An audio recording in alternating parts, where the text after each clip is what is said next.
আজ সন্ধ্যাবেলার থেকেই না বাইরে বৃষ্টি পড়ছে। আর আগের দিন যখন আমাদের বাড়িতে চিকেন হয়েছিল, মানে এগ চিকেন, তখন আমার মা কিছুটা চিকেন সরিয়ে রেখেছিল সলিড পিসগুলো।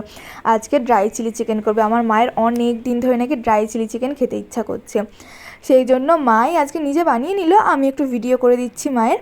তো প্রথমেই সলিড চিকেনগুলো লেবু মাখিয়ে রেখে দিয়েছিল, তারপর এর মধ্যে গোলমরিচ, রসুন আর পেঁয়াজ বাটা দিয়ে দিয়েছে।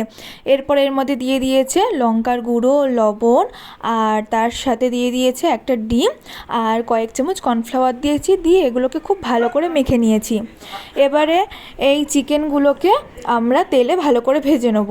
এগুলো ভাজা হতে থাক, ততক্ষণে আমার মা এদিকটাতে কিছু ক্যাপসিকাম, পেঁয়াজ কেটে নিয়েছে। পেঁয়াজ আর ক্যাপসিকামটা চৌকো চৌকো করে কেটেছে, তার সাথে কিছু লঙ্কা কুচি নিয়েছে, আর এখানে কিছু রসুন গ্রেট করে নিয়েছে। এদিকে দেখো পকোড়াগুলো ভাজা হয়ে গেছে। এবারে কড়াইতে অল্প সাদা তেলের ভিতরে রসুন কুচিটা দিয়ে দিয়েছিল। রসুনটা ভাজা হয়ে গেলে এর ভিতরে ক্যাপসিকাম আর পেঁয়াজ দিয়ে দিল। এবারে অল্প করে লবণ দেবে, দিয়ে এগুলোকে ভালো করে ভেজে নেবে। অনেকেই আছে একটু কাঁচা কাঁচা রাখে, তবে আমাদের বাড়িতে না কাঁচা কাঁচা রাখলে কেউ খাবে না, সেই জন্য আর কি একটু বেশি করেই মা ভেজে নিচ্ছে। এবারে এর ভিতরে দিয়ে দিল আগে থেকে ভেজে রাখা পকোড়াগুলো।